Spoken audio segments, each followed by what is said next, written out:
O, Garūnų 56, Čaihana kavinė, šašlikas. Dabar vėl mes toliau biškai dar kalbėsim ne tik apie maistus, žinai, ar iš kitos pusės čia yra labai sunku man pasižiūrėti šitos maistas, nevalgyti, bet kalbėti apie jo yra tikrai labai sunku.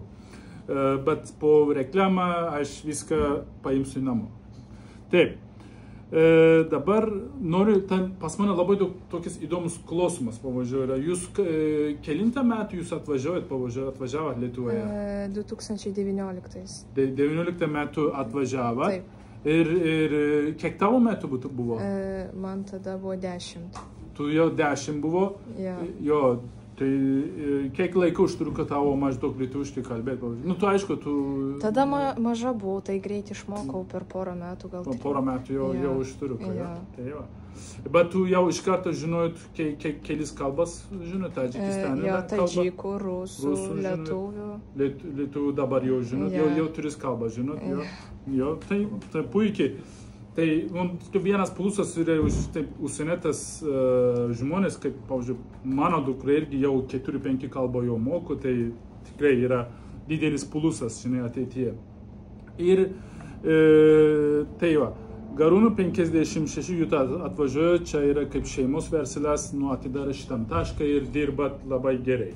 Ir žmonės, kaip aš manau, kad patenkintas. Pavyzdžiui, ar jūs pastebėjot, kad, pavyzdžiui, žmonės čia Lietuvoje ieškojo tokias patiekalas? Ar jiem įdomu? Jo, dažnai būna, kad ateina ir sako, kad labai įdomu paragauti. Pavyzdžiui, būdavo kažkada tai Azijoje paragavo ir dabar nori vėl, labai patiko. O jo, ten, turistai išvažiavo ten, žinai, paragavę, kur čia galima surasti. Nu, jo, tai pas mane irgi dabar yra trendas, visi dabar važiuos Antaliją ir aš jiems sakau, kad neatneškit dovaną iš Antaliją kažkam kitam, ateikit pas mane, nupirkit tą saldainį iš manęs ir pusę kainę pigiai bus ir tai dovanosiu kitiem tada. Nu, dabar toks dalykas yra tikrai. Ir realiai, kaip mes, mano čia, kaip mes pridėjom tas maistas verslas irgi, pradžioj buvo, nu, nėra kur valgyti. Nu, sunku savo maistą, nėra kur valgyti.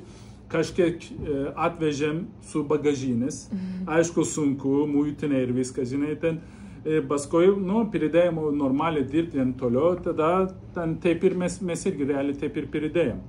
Ir, pavyzdžiui, aš, nu, dar vieną noriu paklausti, ar jums, pavyzdžiui, Lietuvoje atidaryti verslas yra labai sunku, ar jūs, pavyzdžiui, viskas lengvai padarėt, kažkas padėjo, pavyzdžiui? Nu, sunku buvo iš pradžių labai, jo reikėjo ieškoti pagalbos, daug kas padėjo irgi. Jo, ten vis tiek ten kalbas yra, ten reikalavimas ir taip toliau. Dabar viską mokut, jo? Jo, jau viską moku. Dabar tavo mama viskas, tėtis viską jau moku ir tu jau moku ir jau ten labai gerai. Man atrodo, kadangi tu visi tavo brolis, sesis, brolis irgi kalba lietuviškai. Jo, visi kalba. Jo, visi jau kalba, tai jūs jau padėjot jūsų tėvams ir kad jie suprastų vieną kitam.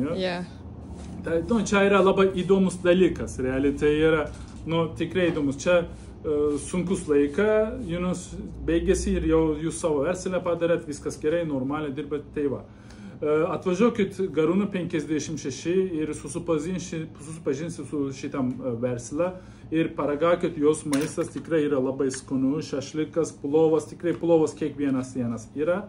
Ir jie man pranešė, kad jie turi tokią akciją, žinai, ten dienos pietus meniu yra tokia su akcija, ten gera kaina buvo dienos pietus meniu. Jie turi tokias pasiūlymas, kad toks dienos pietus meniu yra visą dieną. Tai va, kas čia reiškia, sriuba, plovas, iš to? Kulčia. Čia kaip duona. Duona.